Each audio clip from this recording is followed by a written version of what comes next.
महायुतीतील घटक पक्ष ही समन्वयक पत्रकार परिषद आज परभणी शहरातील सावली विश्रामगृह येथे संपन्न झाली।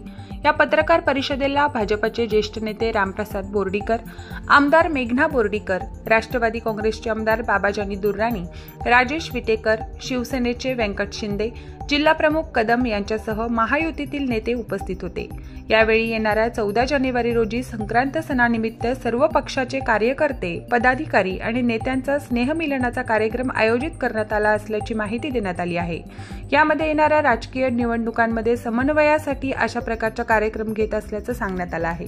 महायुतीच्या समन्वयक भारतीय जनता पार्टी, राष्ट्रवादी आणि शिंदे शिवसेना आणि इतर घटक सहयोगी पक्षची पत्रकार परिषद होती। येत्या 14 तारखेला आम्ही महायुतीचा महामेळावा, समन्वय मेळावा आयोजित केलेला आहे। रेणुका मंगल कार्यालयामध्ये सकाळी 11 वाजता मी संपूर्ण जिल्हाभरातील भाजपा, राष्ट्रवादी, शिवसेना व रासप घटक पक्षातल्या सगळ्या सहयोगी सदस्यांच्या पदाधिकारी, गाव पातळीवरच्या सगळ्या पदाधिकाऱ्यांना विनंती करते की आपण जास्तीत जास्त संख्येने 14 तारखेला रेणुका मंगल कार्यालय पाथरी रोड येथे आपण यावे। प्रतिनिधी रियाज कुरेशीसह मी अबोली जोशी, DLP न्यूज परभणी।